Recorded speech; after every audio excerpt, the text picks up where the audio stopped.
Tout le long de cet épître qu'on étudie depuis des mois, nous voyons que Paul il charge Timothée de remettre l'Église à Éphèse sur les bons rails de la parole de Dieu après les dégâts causés par les faux enseignants.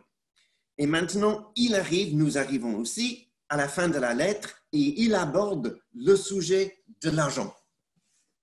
Et Paul, il va parler à ceux qui veulent s'enrichir. Il va parler à ceux qui sont déjà riches. Et bien sûr, il va parler à nous.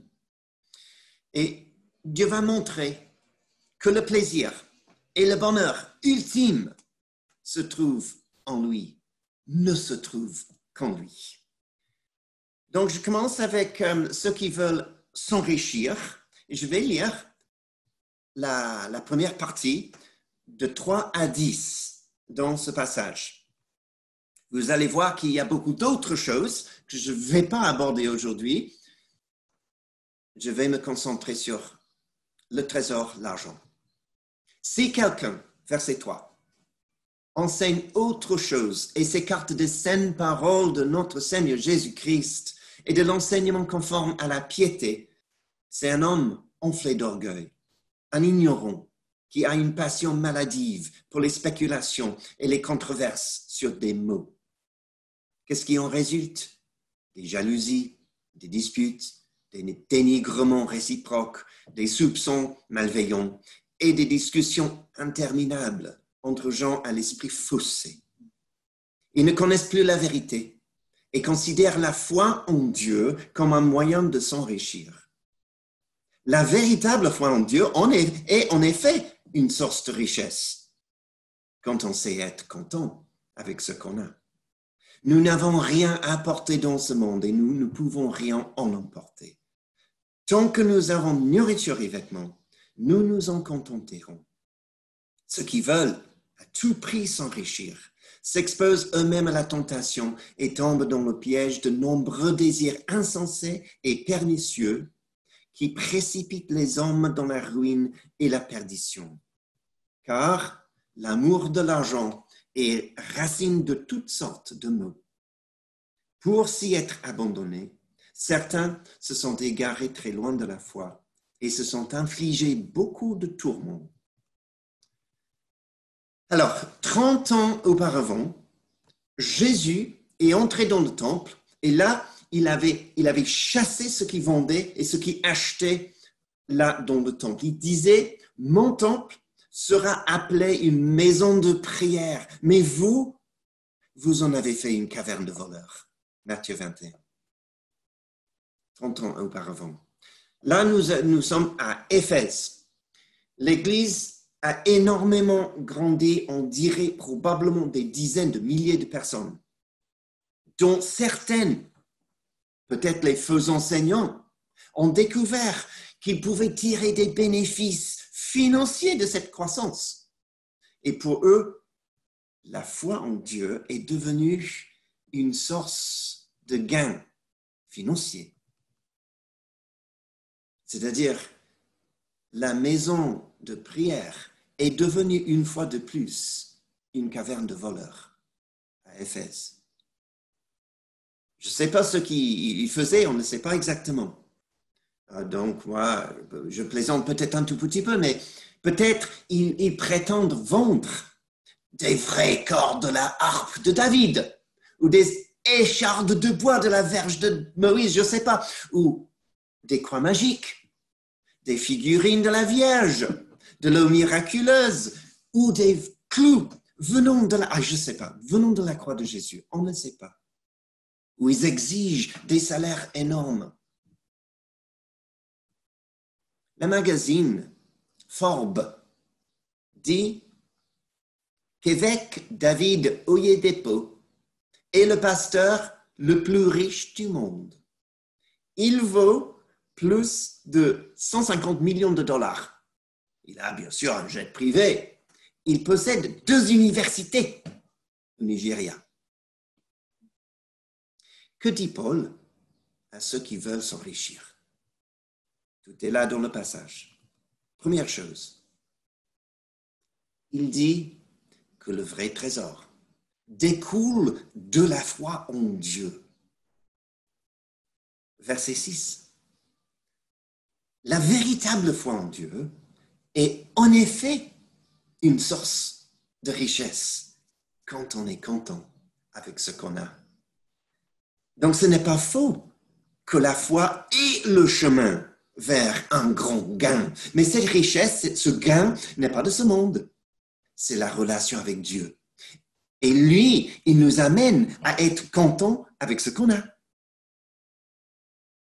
Le millionnaire américain John D. Rockefeller, un journaliste un jour lui a demandé, posé la question, combien d'argent est suffisant? Peut-être vous savez qu'il a répondu, juste un peu plus. Si on ne se contente pas de ce qu'on a matériellement, le cœur s'éloignera du vrai trésor.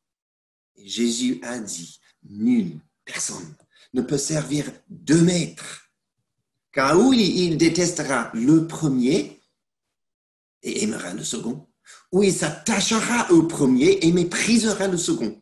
Vous ne pouvez pas servir Dieu et l'argent. Et parfois, je pense que nous essayons quand même de le faire. Nous, les deux. Le vrai trésor découle de la foi de Dieu, en Dieu. Deuxième chose, versets 7 et 8, Paul dit que les richesses du monde ne sont pas le vrai trésor. Nous n'avons rien apporté dans le monde et nous ne pouvons rien en emporter. Si donc nous avons de la nourriture et des vêtements, cela nous suffira. C'est-à-dire, on va partir, juste comme on est arrivé dans le monde, les mains vides. Et j'aimerais que vous imaginiez 300 personnes dans un avion entre New York et Paris. Et là, vous avez dans l'avion un sénateur, un milliardaire, une chanteuse célèbre, une star de PSG et une veuve qui a dépensé presque tout son argent pour acheter le billet afin de rendre visite à sa sœur en hôpital. Ils sont là dans l'avion et l'avion s'écrase dans l'océan. Et ils se tiennent tous devant Dieu. Et là, ils n'ont pas de carte de crédit inépuisable. Ils n'ont pas de vêtements splendides. Ils n'ont pas de réservation à l'hôtel Ritz, Place Vendôme, Paris. Ils viennent les mains vides. Ils n'ont que ce qui se trouve dans leur cœur. Et ce jour-là, leur richesse ne compte pour rien. Jésus a posé la question. Que servira-t-il à un homme de gagner le monde entier s'il perd son âme? Et quand tu fais de Dieu ton trésor, tu n'auras pas besoin de l'argent ou quoi que ce soit pour vous donner la paix et la sécurité. Parce qu'acheter de belles choses ne contribue rien à la joie de notre cœur. Il y a un an, juin 2019, l'acteur américain, je ne connais pas, mais l'acteur américain Tracy Morgan, il a acheté une supercar, une Bugatti, pour 2 millions de dollars. Quelques minutes plus tard, à 1 kilomètre de la concessionnaire, sa belle voiture a été tellement endommagée dans un accident qu'elle est rendue bon pour la casse.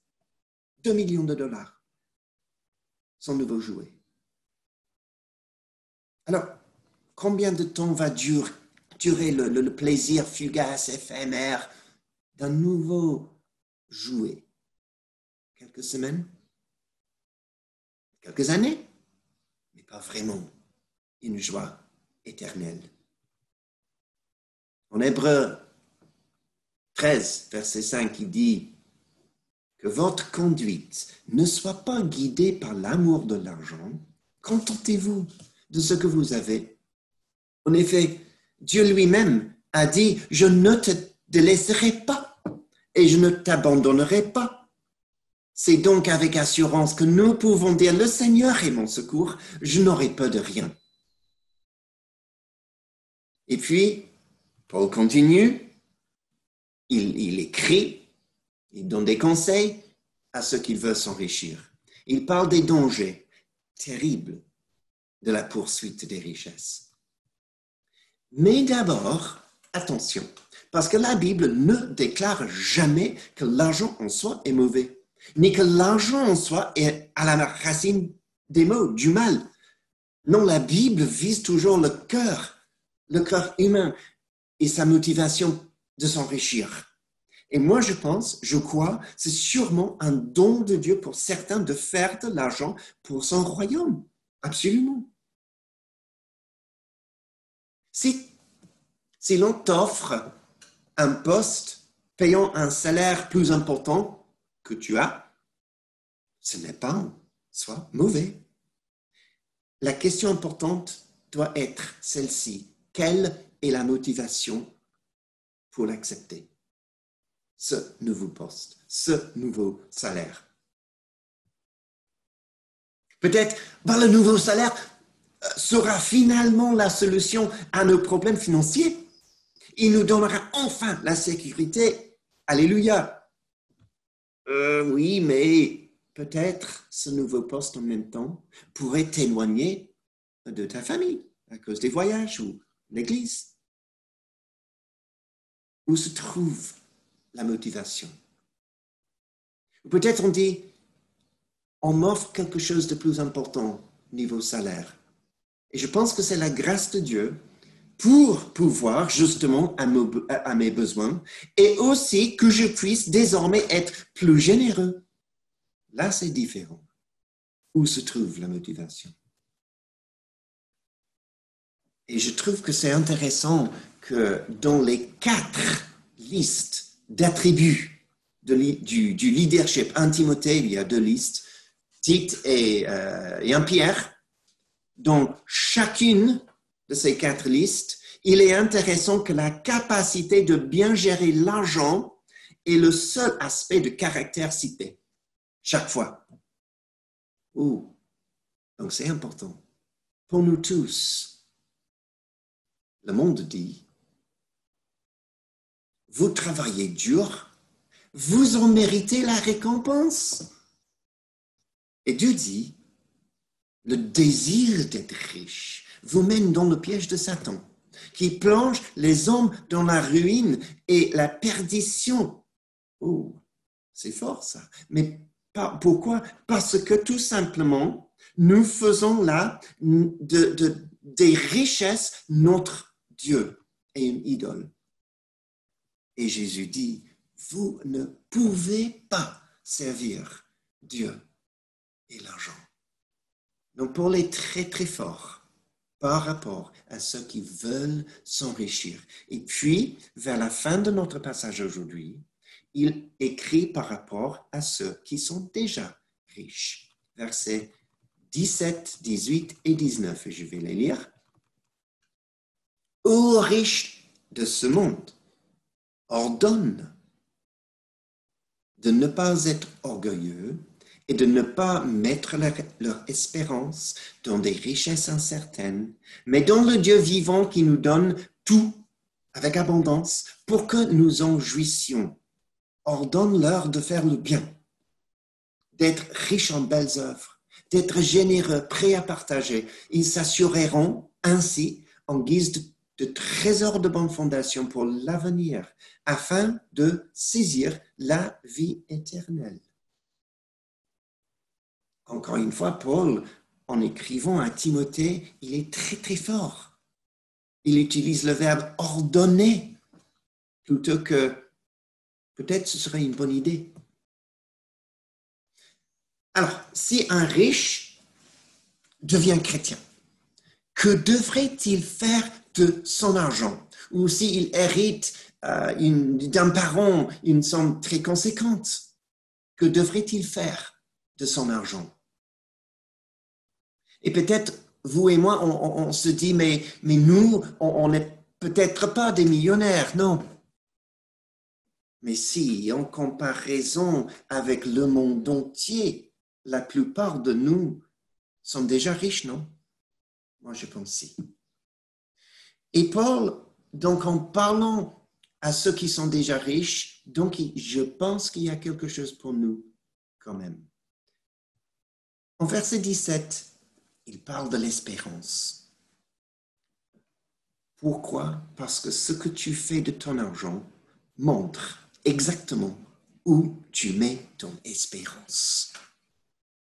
Jésus dit que c'est très difficile pour un riche d'entrer dans le royaume de Dieu. Marc chapitre 10. C'est-à-dire que c'est difficile, c'est dur pour lui de regarder l'espérance qu'offrent les richesses. Pour lui, une belle maison, la sécurité financière, des voyages à l'étranger, sécurité pour les enfants, etc. Et puis, de s'en détourner pour mettre toute son espérance en Dieu.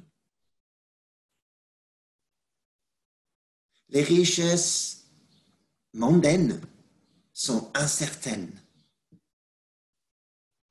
Je pense que du jour au lendemain, la sécurité financière est devenue très incertaine à cause de la COVID-19. Des milliers d'entreprises maintenant à la faillite, des millions au chômage. Du jour au lendemain, les richesses mondaines sont incertaines.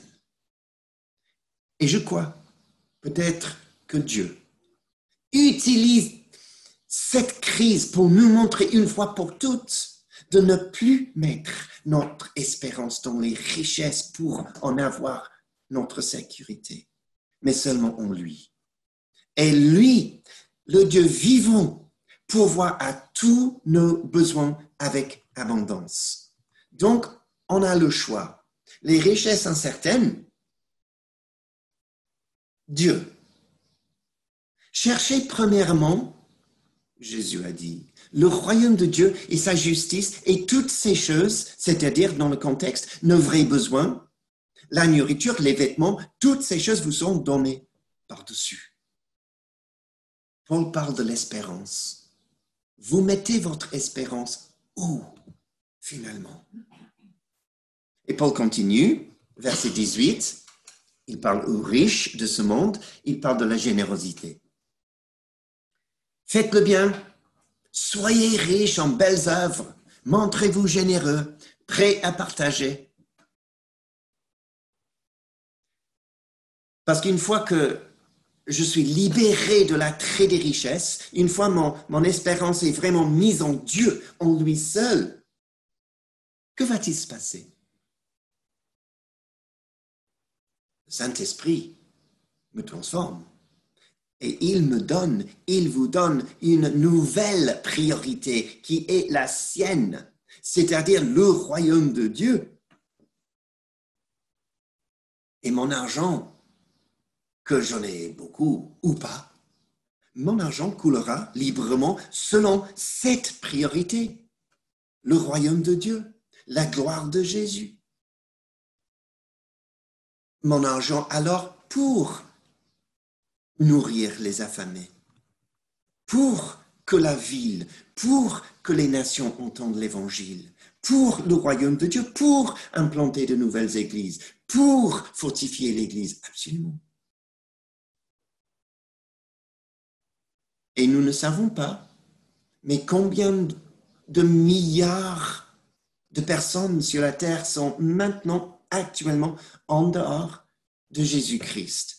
Et combien d'eux n'ont même pas un témoignage chrétien dans leur langue, dans leur culture. Beaucoup. Beaucoup. Romains 10, 13 à 15.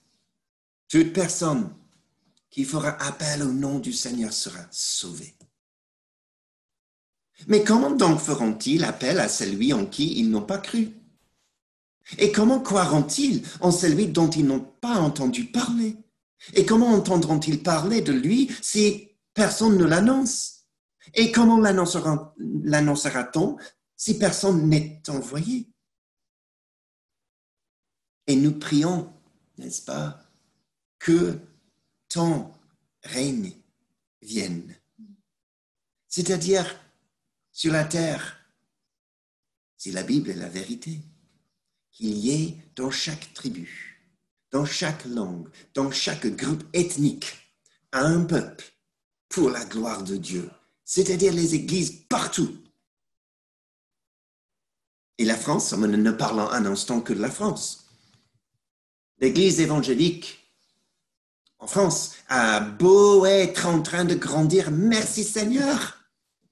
Le pourcentage de gens qui ont une relation personnelle avec Jésus est toujours très, très petit, en dessous d'un 1%.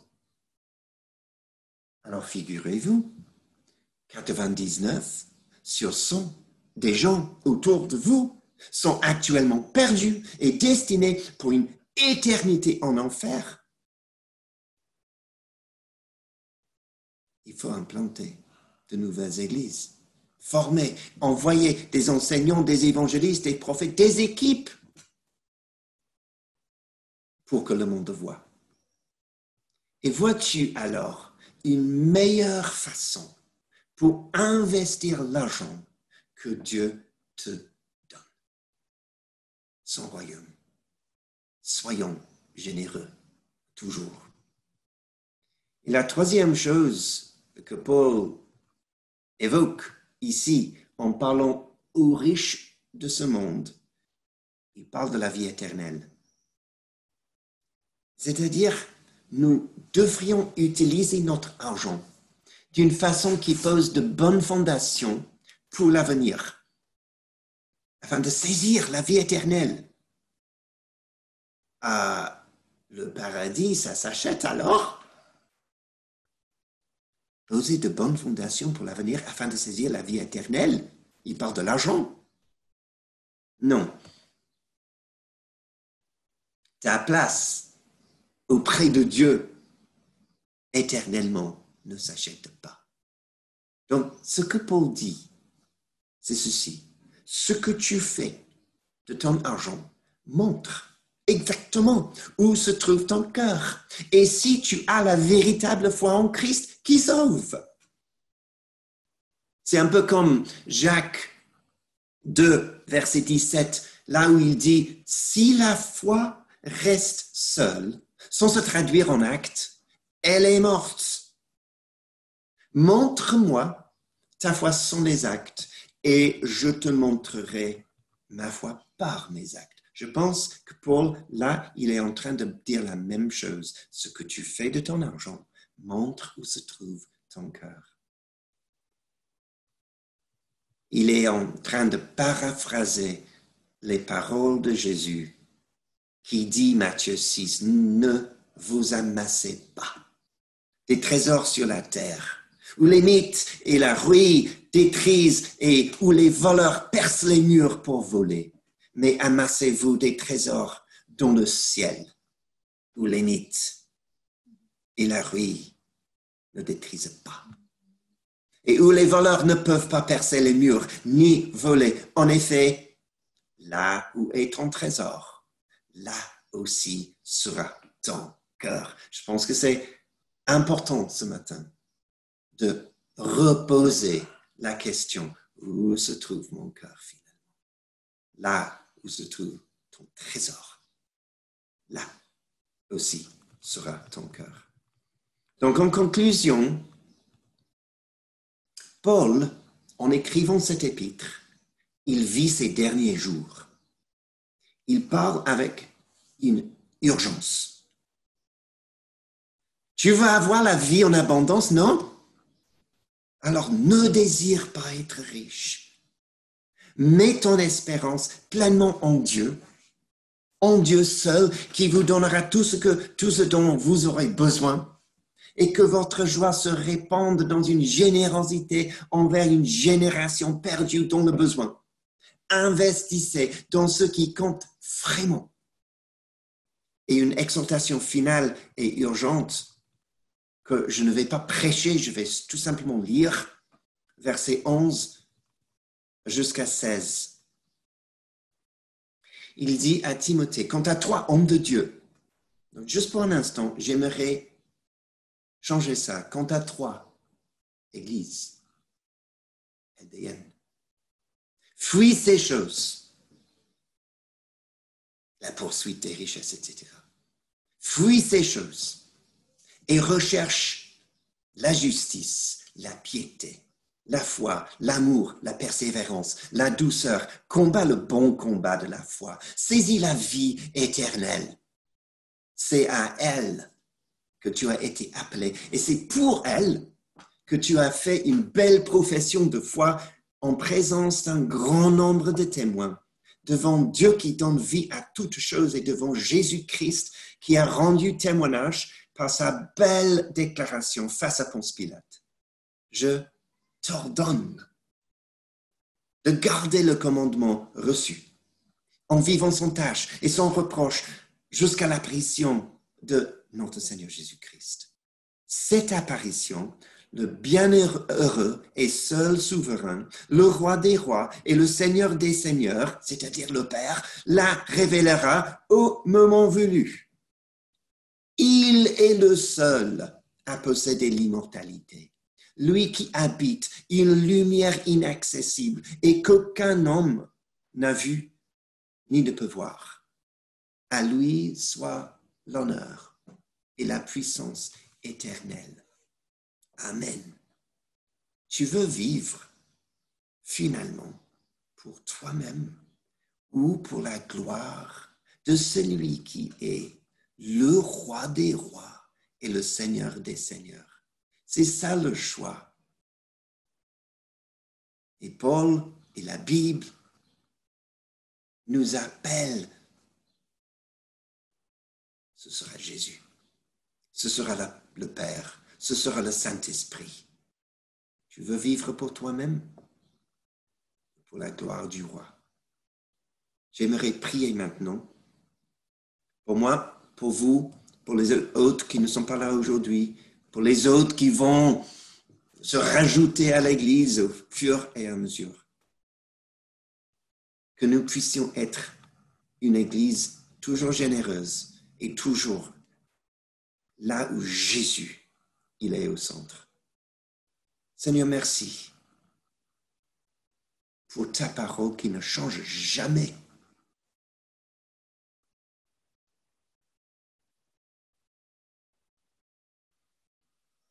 Merci, Seigneur. Merci pour ce que nous avons qui vient de toi. Et Seigneur, je prie que tu nous diriges dans un chemin, sur un chemin de contentement de ce qu'on a. Et je prie, Saint-Esprit, que tu nous touches de nouveau aujourd'hui et que tu mets devant nous de nouveau cette révélation de Jésus-Christ et le Père, le roi des rois et le Seigneur des seigneurs. Et je prie que nos finances, tout ce que tu nous donnes, puisse aller dans ce sens-là. Merci, Seigneur, parce que tu pourvois à tous nos besoins. Donne-nous la foi, Seigneur, qu'on puisse prendre des décisions par la foi plutôt que par la nécessité d'avoir un peu plus. Aide-nous, Seigneur. Que cette centralité de Jésus en toutes choses nous caractérise en tant qu'Église pour ta gloire. Amen. Amen.